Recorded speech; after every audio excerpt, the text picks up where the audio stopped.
Ciao ragazzi. Buongiorno, ladies and gentlemen. Benvenuti a Italia. I've just left Bar Trutalli here in Fusine.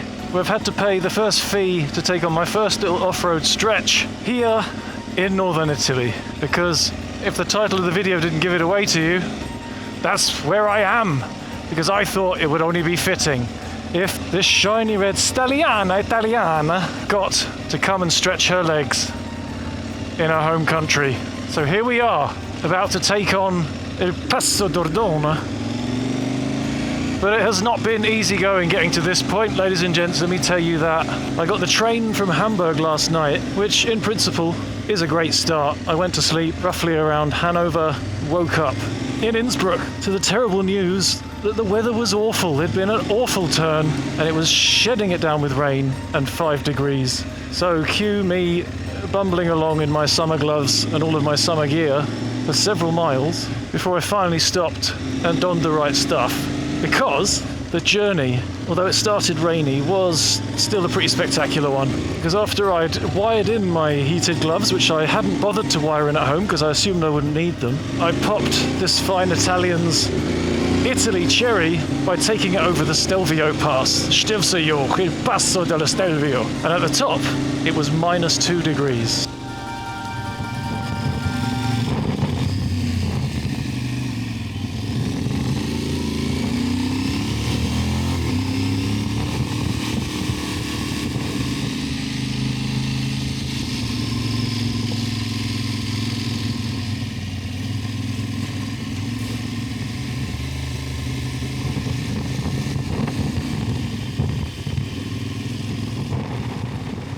So stopping to dig out the extra layers and wire in the heated gloves was definitely the right thing to do. But anyway, here we are now on Passo Dordona, which I think might have been a bit of a challenging choice to make as a start, because as you can already see, it's super steep. But as far as my research has been able to tell me, this side, the uphill, is mostly paved, whereas the other side, the downhill, is an awful mishmash of gravel, rocks, slippery chalk and all sorts of other nonsense in between. So I'm going from my little Germany outing the other day, which was very tame, to a difficult rocky downhill in the Italian Alps. That doesn't go where I thought it went. Job I was quick on the clutch to avoid the old stall and drop that so many people have seen on the Stelvio. Incidentally, the Stelvio was completely empty. There was barely anybody there. It was brilliant.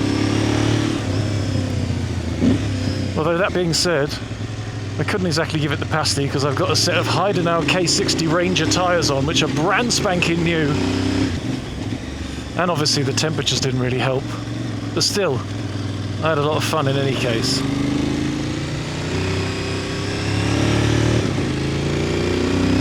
This is so much better temperature-wise. 20 degrees now. Amazing to think that just an hour and a half ago my jaw was chattering at -2.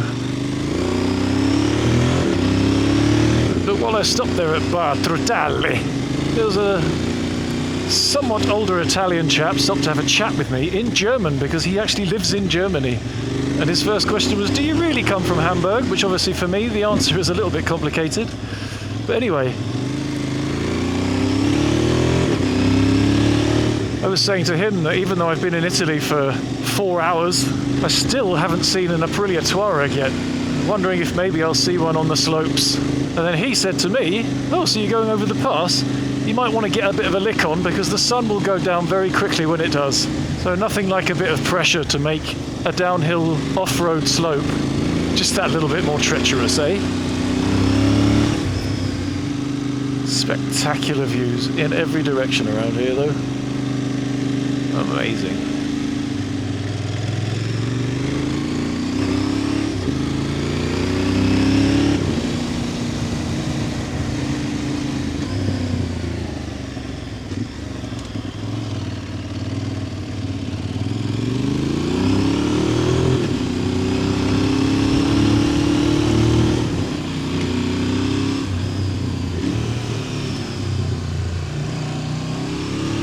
I'll try and get the need for the rush out on this bit so that I can properly take my time and stay relaxed on the next bit. Do not want any crazy accidents on the very first day.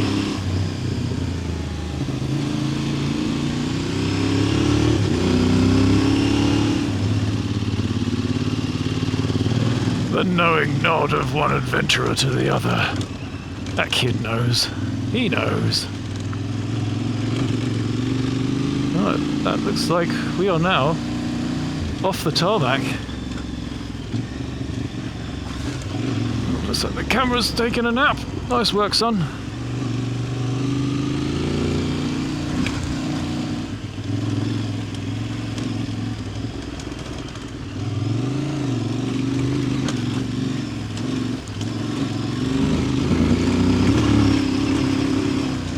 Yep, it's getting a bit rougher. I think it's time for some standy.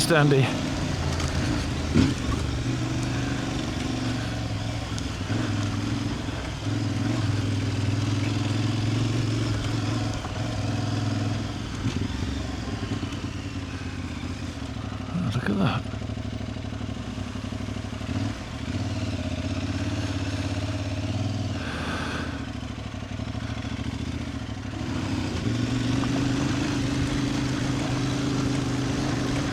So there is still a bit of uphill left, and the Aprilia just munches it up. As Adam Riemann would say, look at the Tuareg getting it done. Just rolls up his sleeves, lights the fag in the corner of his mouth and gets it done.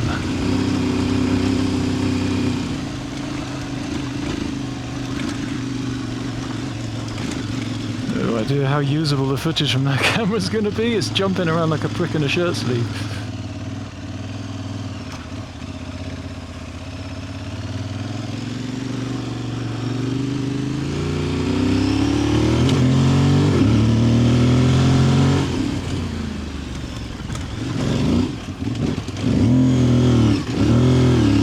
Missed second gear there, well done.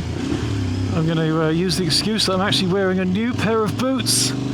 Unfortunately, my Gaerne boots, the original Italian adventure boots that I had, developed a problem with the buckles and had to be sent back for a repair, and they weren't back in time, so now we've got City Adventure 2s, which I actually bought yesterday, so they are very stiff.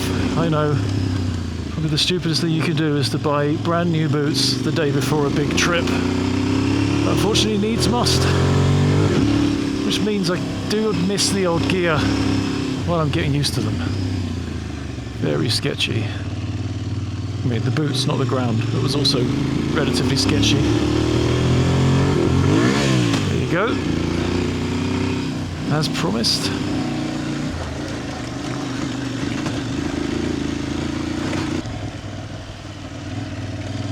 Takes away a lot of my feeling of glory and valor when there's Fiat Pandas and other assorted family runarounds up here.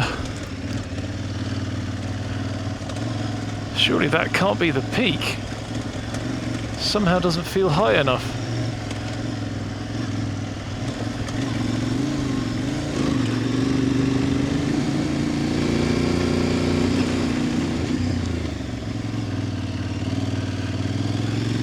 But originally my...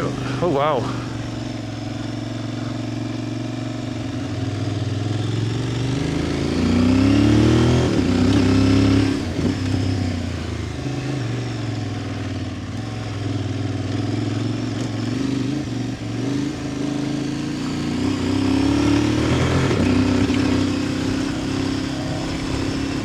Originally my plan was to head down from Innsbruck, where I got the train to in Austria, directly south, intercept the Tet Trail, and then head to the east. But after looking into it a bit further, I discovered that there really isn't a huge amount of off-road to the east. And all the spectacular stuff, I mean, I could be wrong, but all the spectacular stuff appears to be to the west. And this, in fact, the Passo Dordona, is nothing to do with the Tet Trail whatsoever. This is just an off-road-ish pass that I found on Wikiloc, of all places. Never heard of it before, but it was on the new sat-nav and use that to find this, which is a track that somebody else has posted, because it's like a social media for GPX files, if you like. We are still climbing. Yeah, and I thought, well, that looks all right. And it ends up pretty much by Lake Como, which will be a nice place to camp out for the night.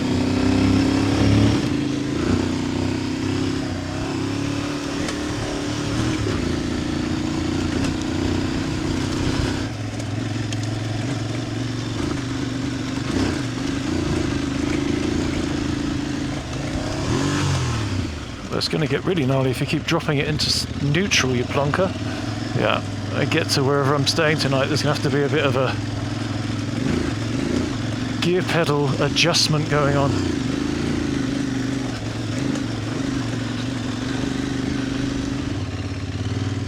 No idea what the peak is, but so far we've climbed 1,700 meters. It seems like as well, these tyres are doing a great job.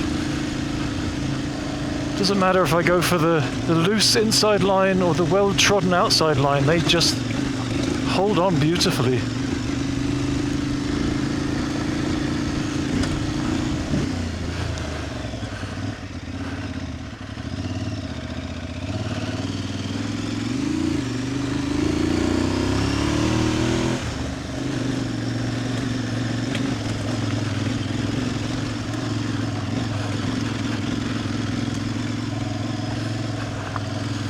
Okay, so now the climb is getting a bit interesting.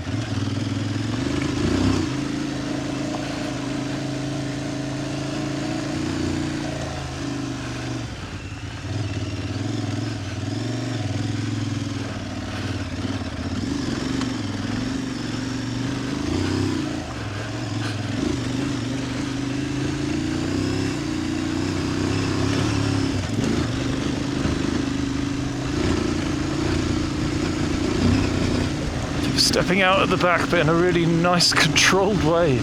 Mildly exciting. So far, not tremendously terrifying.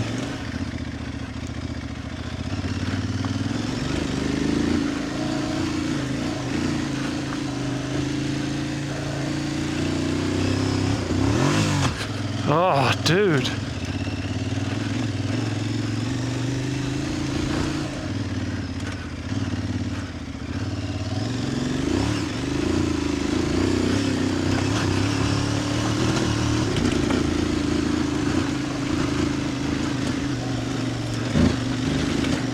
Amazing the power of just compressing the suspension at the front before you hit a big bump. It just glides over. Feels like it hasn't done anything, but that weightlessness of the front springs seems to do everything that you need.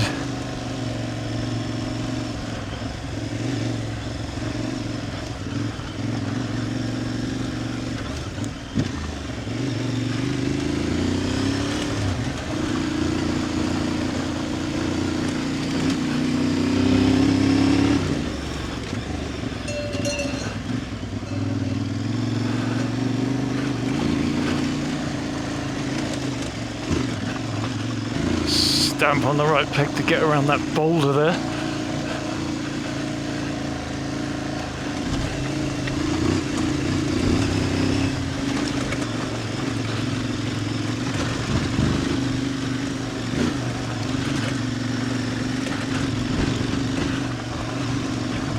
This is already 10 times more technical than anything I did in Norway last year. That is a disgusting hairpin.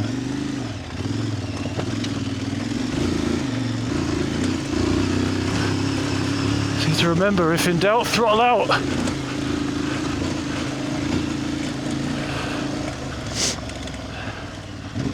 So there we go. That is the peak.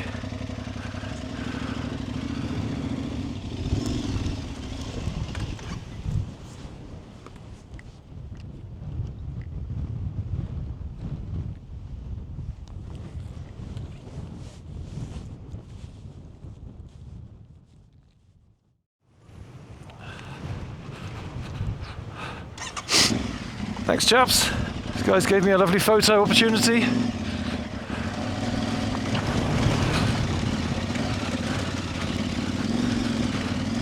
That's definitely a bit more lively now.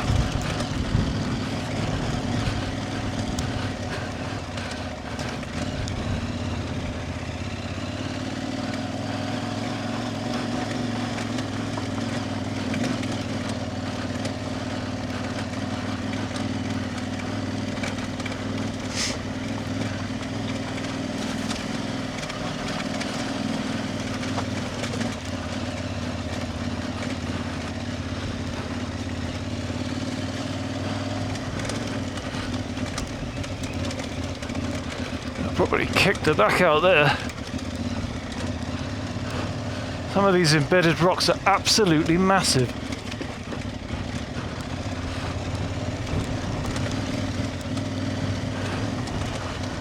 Remember to try and look at the scenery a little bit, but not too much. I think I've got a great big snot dribble hanging out of my nose as well. I love the way I just Germanised the word snot as well. Ein Schnottdribbler.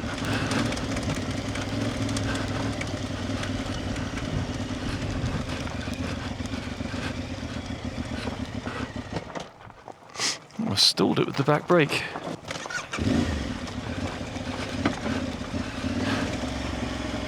Right, there's the Schnottdribbler taken care of.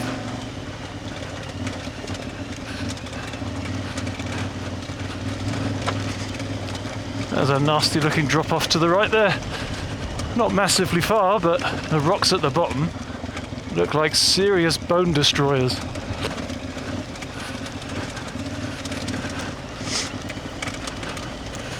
Need to remember to try and let the suspension do the work, not my legs. It's going to be exhausted if I keep on crouching. Just need to keep the weight neutral. Outside on the turns. Loose, gentle grip. Like I'm holding a couple of budgies on the handlebars.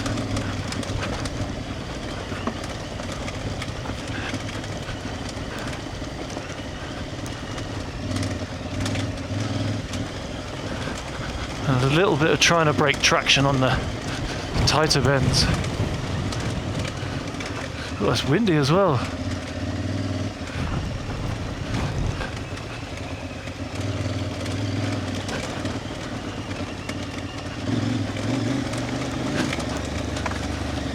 Oh, just like I learned on the German tech thing, you can get pretty out of shape before anything really worrisome happens. Just need to learn to let it do that rather than trying to wrestle it straight before it's ready. Whew.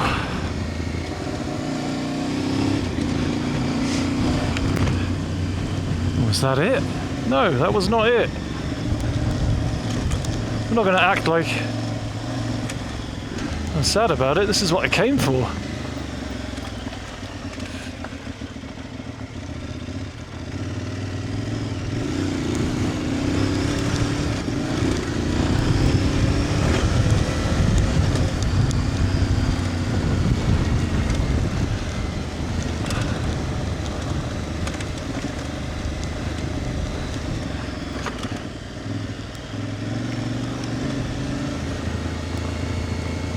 This is actually concrete underneath, but it's just covered in loose gravel. I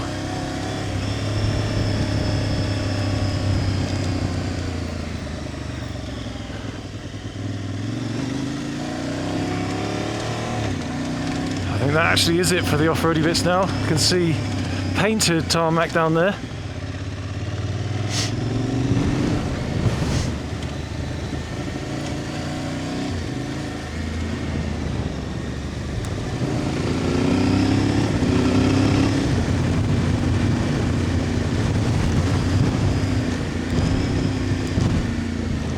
Climbing wall's crazy.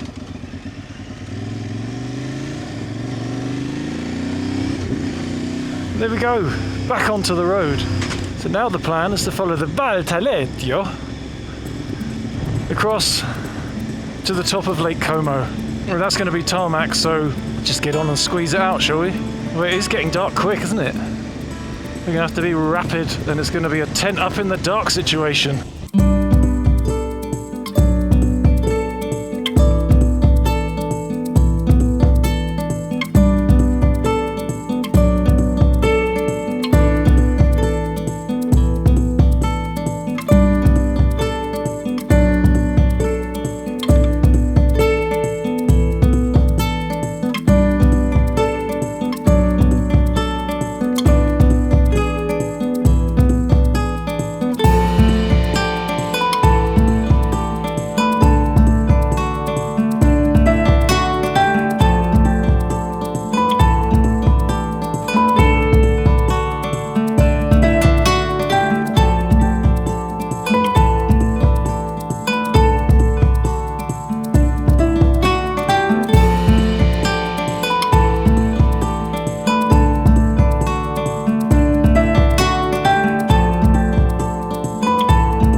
There's Lake Como.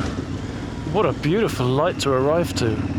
This is the second time I've been past here and it just never gets old.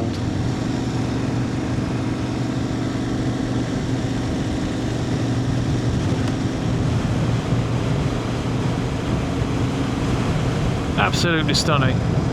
Love this place. Well, there we go, as the sun sets over the hills surrounding Lake Como. All I have to do is find somewhere to sleep for the night, and that is going to happen almost certainly in darkness now. So that's the end of day one. Pretty successful, I think. Got into the place, took the Italian on some Italian trailage, and there will be more tomorrow. So how about you meet me by the lake for breakfast?